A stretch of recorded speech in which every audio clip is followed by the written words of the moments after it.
Today we've got some visitors who want to know about the history we're digging up under their sports field.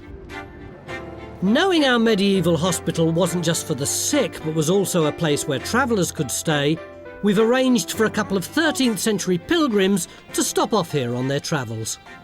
Who knows what a pilgrim is? Is it a religious person who goes on long journeys?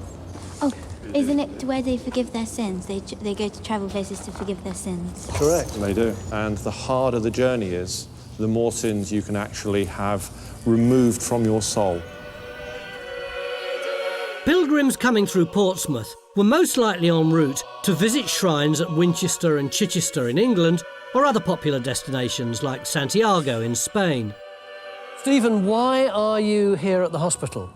I'm going to take ship from Portsmouth, but a place like this, they're regular along the route. We can actually stop and ask for food and rest if we need it as well, because obviously it's quite an arduous journey. It's being made on foot. Every pilgrim carried a bag like this called a scrip, which was supposed to contain what they needed for the journey.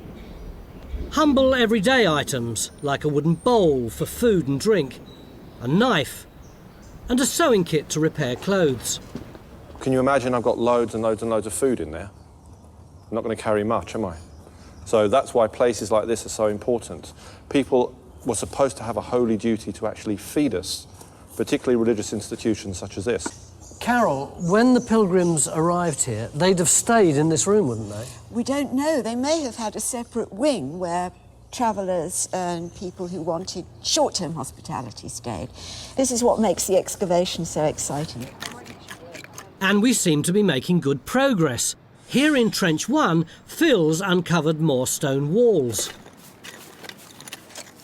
But he's still waiting to find out from the mapping team how they relate to the plan. Some of the finds, though, may be a clue to the function of this building. It's what we call a panchion. They're mixing bowls, essentially, or food preparation vessels. This is a great find because it dates to the time just before we know the hospital was closed in 1540.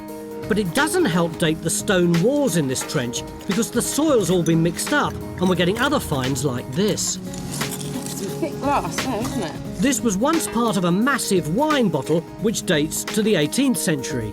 This, maybe, is our first glimpse of the fine living enjoyed by the Governor of Portsmouth, who lived here at that time. Moving a little bit late. Duncan Brown, our pottery expert, has been looking at other finds from Phil's trench yesterday. This, again, is high quality and is part of a Spanish olive jar. These were used for transporting olive oil and preserved fruits. So we're late 16th, 17th century, and I would say bang on with the governor's house, myself. Well, we must exotic. be in the outbuildings at the back of the governor's house in this part of the site. OK, well, that's good. That's the governor's house there, presumably. Yep. This is our standing building, it's the chapel.